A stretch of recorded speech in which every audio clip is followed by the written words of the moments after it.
لیکن یہ ساری تو ڈائیورسٹی کی چیزیں ہوں گی، اور اس میں کئی دفعہ جو ہے وہ لڑائی جھگڑے کی نوبت بھی آ جاتی ہے پھر، اور کافی سارا جو ہے وہ جیسے کہتے ہیں نا چوں چوں کا مربع بھی بن جاتا ہے کہ ہر بندے کی علیحدہ ہی بولی ہوتی ہے، ہر بندہ چاہتا ہے صرف اس کے گروپ کا انٹرسٹ سرو ہو. تو آپ یونٹی کیسے پیدا کریں گے؟ اور پھر اگر آپ یونٹی پیدا کریں گے پھر ڈائیورسٹی کو کیسے سنبھالیں گے؟ تو اس کا طریقہ یہ ہوتا ہے کہ آپ یونٹی کا ایک یونیفائنگ فیکٹر آئیڈینٹیفائی کرتے ہیں کہ یہ فیکٹر باقی سب پر سپریم ہے، اور ساری ڈائیورسٹی اس فیکٹر کی ایمبٹ کے اندر ہوگی. جیسے کہ پاکستان میں اقبال کا ویژن بہت کلیئر تھا کہ پاکستان میں ویسے بھی اگر آپ کرسری نگاہ بھی ڈالیں تو جو یونیفائنگ فیکٹر نظر آتا ہے 97% آف دا پاپولیشن کا ایٹ لیسٹ وہ اسلام کے نام پر نظر آتا ہے. پھر اس میں یہ چیز بھی ہے کہ جو 3% مائنورٹی ہے اس کو بھی اگر آپ اسلامک سوشل جسٹس دیتے ہیں they wouldn't have any problem with it either. So that's the only thing that can serve as a unifying factor. لیکن اس میں پھر ڈائیورسٹی کیسے قائم رہے گی؟ اس میں یہ ہوتا ہے کہ وہ جو یونیفائنگ فیکٹر ہے وہ ہر ڈائیورس فیکٹر میں کچھ نہ کچھ انٹروڈ کرتا ہے. مطلب کہ اگر ہم بات کریں نا ایون ریجنل چیزوں کی کہ جی بلوچی ڈیفرنٹ زبان بولتے ہیں یا پٹھان پشتو بولتے ہیں یا پنجاب میں پنجابی بولی جاتی ہے، تو اس میں اسٹیٹ کی رسپانسبلٹی ہے کہ ڈائیورسٹی کو انکریج کرے، پنجابی لینگویج کے ترویج کے لیے بھی فنڈنگز ہوں، انسٹیٹیوشنز ہوں، پشتو کے لیے بھی ہوں، بلوچی کے لیے بھی ہوں، ہر ان علاقوں میں سکولز بنے، علاقائی لینگویج میں انسٹرکشن دی جائے. یہ ہوگی ڈائیورسٹی والی بات. یونٹی اس میں ایسے ڈالی جائے گی جو کانٹینٹ ان لینگویجز میں کریٹ کیا جا رہا ہے نا وہ یونیفائنگ کانٹینٹ ہو.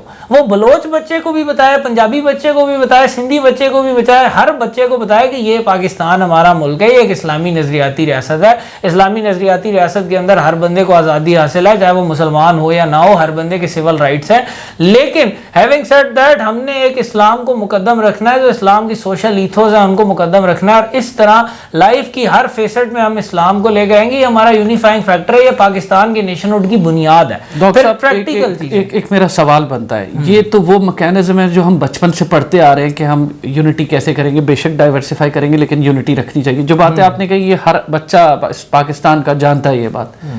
میں یہ پوچھنا چاہتا ہوں اس کا میکینزم کیا ہوگا، اور کیا یہ اسٹریٹجی اب فالو ہوگی یا یہ اگین ایک پالیسی ہے جو ہم پچھلے 70 سالوں سے دیکھتے ہوئے آ رہے ہیں؟ اگین امپلیمنٹیشن میکینزمز انہوں نے مینشن نہیں کیے، لیکن اگر آپ میرے سے پوچھتے ہیں تو ایز آئی واز سیئنگ سب سے زیادہ اگر آپ نے یونٹی تھرو ڈائیورسٹی فوکس کرنی ہے نا، سب سے پہلی پرائورٹی آپ ایجوکیشن اور میڈیا کے شعبوں پر ڈالتے ہیں. میڈیا بھی کافی حد تک ایجوکیٹنگ فیکٹر پہ، اور آپ کو ہر ڈسکورس پر، ہر علاقائی زبان کے ڈسکورس پر بھی نظر رکھنی ہوگی، ہر علاقے کے ڈسکورس پر بھی نظر رکھنی ہوگی کہ وہ ڈسکورس کس طرف جا رہا ہے.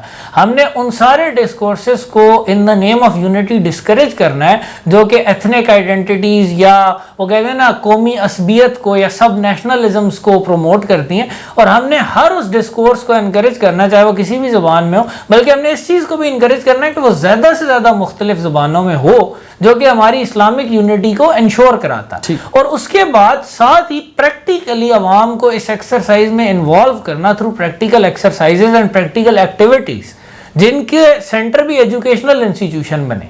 یونیورسٹی، اسکولز، کالجز کے لیول پر community service programmes, debate competitions, outreach programmes, youth exchange programmes between provinces and between regions, ان کے ذریعے اس چیز کو راسخ کیا جائے. لوگوں کے ذہنوں میں یونٹی جب بٹھا دی جائے نا تو پھر ان کے سارے ایکشنز خود ہی یونٹی کی طرف جائیں گے. لیکن اگر آپ نے سائیکولوجیکلی اس چیز پر کام نہیں کیا نا، آپ جو مرضی اوپر لپ سروس دیتے رہیں، اندر سے وہ چیزیں موجود ہی رہیں گی. وہ ایک جیسے کہتے ہیں نا نیگیٹو فیکٹرز جو کہ ہماری نیشنل یونٹی کے خلاف ہیں وہ موجود ہی رہیں گے. جیو اکنامکس کے بارے میں مجھے بتائیں، اور جیو اسٹریٹجک کیا اس کے اوپر باتیں ہوئی ہیں؟ Hybrid warfare is one of the part of it. اس پر آتا ہوں. یہ چوتھے اور پانچویں سیکشنز میں ان کا ذکر ہے. چوتھا سیکشن ہے سیکیورنگ اور اکنامک فیوچر. اچھا، یہاں پر ایک چیز ذہن میں رکھنے کی ضرورت ہے کہ اس پالیسی میں اکنامک ایسپیکٹ کو کافی زیادہ امپورٹنس دی گئی ہے. جو میں بات کر رہا تھا نا ریڈنگ بٹوین دا لائنز والی، یہ ایک سگنیفیکنٹ چیز اس پبلک ڈاکومنٹ کو بھی پڑھ کے پتہ چلتی ہے کہ جو نئی نیشنل سیکیورٹی پالیسی ہے نا وہ اکنامک سیکیورٹی کو پرائمیسی دے رہی ہے. وہ کہہ رہی ہے کہ اس کے بغیر ہم نہ ہارڈ پاور مینٹین کر سکتے ہیں، نہ سافٹ پاور مینٹین کر سکتے ہیں، نہ ہیومن ریسورس کو ڈیولپ کر سکتے ہیں، نہ کنونشنل ملٹری کیپبلٹی کو ڈیولپ کر سکتے ہیں. تو اس سلسلے میں اکنامک کو پریفرنس دی گئی ہے.